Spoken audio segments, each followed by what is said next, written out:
Hello dear students, welcome back to the channel. तो students, अगर आप कोई भी एग्जाम की तैयारी कर रहे हो, चाहे एसएससी हो या बैंक हो, रीजनिंग में पजल का एक क्वेश्चन लगभग हर एक एग्जाम में पूछा जाता है। तो आज इस वीडियो में रीजनिंग पजल के बारे में डिस्कस करेंगे कि किस टाइप के पजल्स होते हैं और एसएससी में आए हुए कुछ क्वेश्चन वो डिस्कस करेंगे। तो रीजनिंग पजल में सबसे ज़्यादा क्वेश्चन आते हैं सीटिंग अरेंजमेंट में, और इसके अंदर भी कई सारे क्वेश्चन के टाइप्स आपको देखने को मिलेंगे। सबसे पहला टाइप है लीनियर अरेंजमेंट। इसमें एक लाइन आपको दे दी जाएगी और कुछ पर्सन को आपको बैठाना होगा। साथ में पर्सन के साथ साथ उनकी डायरेक्शन भी आपको गिवन होंगी। जैसे कि कुछ लोग जो है या तो एक ही डायरेक्शन में, या तो सभी जो है एक ही डायरेक्शन में देखते हैं, या कुछ लोग नॉर्थ डायरेक्शन में देखेंगे या फिर कुछ साउथ डायरेक्शन में देखेंगे। तो इस तरीके से पर्सन की फेसिंग डायरेक्शन के साथ हमें उनको बैठाना होता है। इसी लीनियर अरेंजमेंट में एक क्वेश्चन और बनता है, जैसे कि यहाँ पे सिर्फ एक ही लाइन दे दी जाती है। एक क्वेश्चन और होता है जिसमें डुअल लाइन होगी और उसमें भी कुछ पर्सन्स को आपको बैठाना होगा, और इनमें भी जो है डायरेक्शन के साथ साथ आपको ये क्वेश्चन सॉल्व करने होंगे। सेकेंड टाइप का क्वेश्चन बनता है सर्कुलर सिटिंग अरेंजमेंट, जहाँ पे एक सर्कल में कुछ पर्सन को आपको बैठाने होंगे। लाइक अगर बोल दिया जाए कि 8 पर्सन को आपको बैठाना है, तो इस तरीके से आपको 8 पर्सन को इस सर्कल में बैठाना होगा।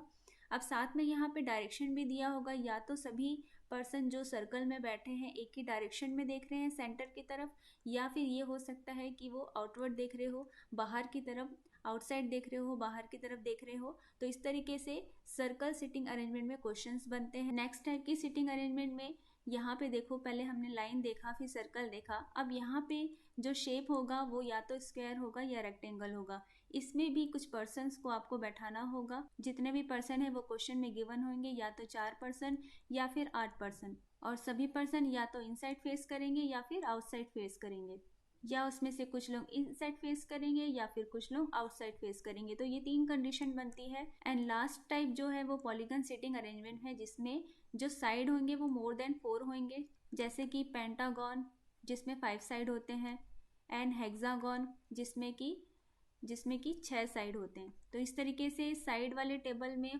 पेंटागन टेबल में या हेक्सागन टेबल में कुछ पर्सन को आपको बैठाने होंगे। तो बेसिकली सिटिंग अरेंजमेंट में ये 4 टाइप के कुछ क्वेश्चंस होते हैं। इन्हीं से रिलेटेड हम कुछ बेसिक क्वेश्चन सॉल्व करेंगे। एंड लास्ट पजल के कुछ अगले टाइप में हम लोग यहाँ पे देख लेंगे, जो कि ये आप ये बोल लो कि एसबीआई या बैंक के एग्जाम में अधिकतर पूछे जाते हैं, जैसे floor based puzzle, flat based puzzle, box वाले पजल्स आते हैं, एंड लास्ट ब्लड रिलेशन से रिलेटेड कुछ पजल आते हैं जिनमें बहुत सारी कंडीशंस आपको दे रखी होती है। तो ये जो लास्ट टाइप के जो पजल है ये अधिकतर बैंक में पूछे जाते हैं, और एसएससी में जितने क्वेश्चंस आए हुए हैं वो अभी हम लोग सॉल्व करेंगे।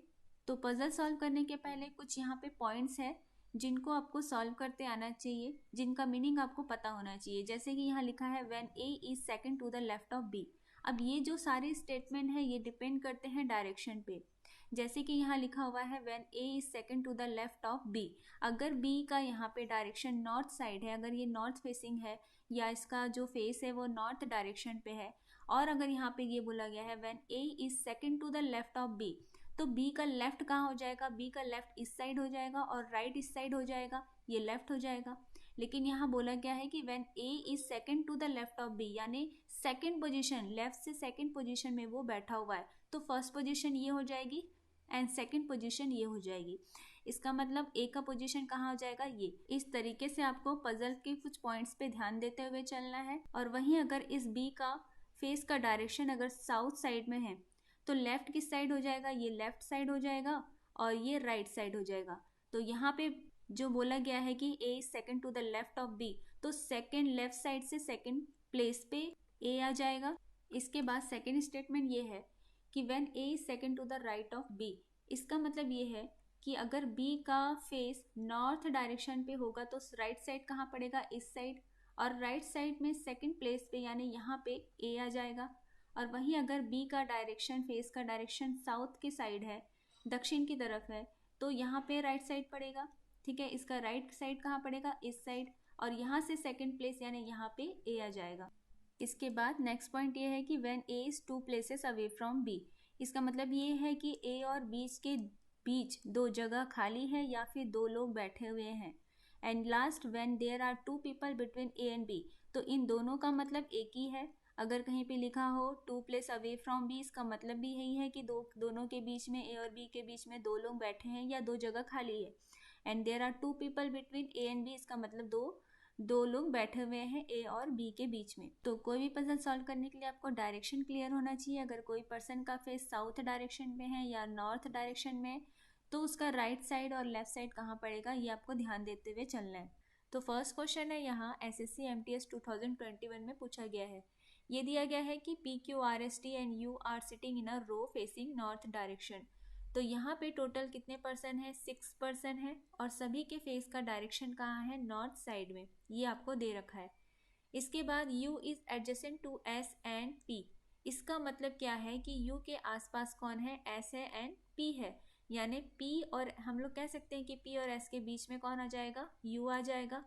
ठीक, आगे हम देखते हैं कि P sits second to the left of Q, यानी यहाँ पे कंफर्म इंफॉर्मेशन आपको दी रखी है कि Q के सेकेंड लेफ्ट में अगर Q का फेस नॉर्थ डायरेक्शन पे है तो लेफ्ट साइड इस साइड हो जाएगा, और सेकेंड लेफ्ट में यानी यहाँ पे P आ जाएगा। ठीक है, तो ये इंफॉर्मेशन आपको दे रखी है। आगे ये लिखा है कि Q is at the extreme and, यानी Q जो है लाइन के, पंक्ति के सबसे आखिरी छोर पे बैठा हुआ है। तो हम एक लाइन ड्रॉ कर लेते हैं। अब इसके अकॉर्डिंग देखो Q यहाँ पे आ जाएगा, क्योंकि अगर Q यहाँ पे होगा और इसका फेस नॉर्थ में, क्योंकि सभी का फेस नॉर्थ साइड में, तो लेफ्ट साइड यहाँ पे आ जाएगा। ठीक है, तो यहाँ पे सेकेंड लेफ्ट में कौन आ जाएगा, P। इसके बाद फर्स्ट जो कंडीशन हमको दी गई थी कि U जो है P और S के आसपास है, यानी वो बीच में आ जाएगा, तो P यहाँ है तो U यहाँ आ जाएगा और S यहाँ पे आ जाएगा। अब बाकी बचे 2 लोग, तो 2 कौन कौन है, R और T।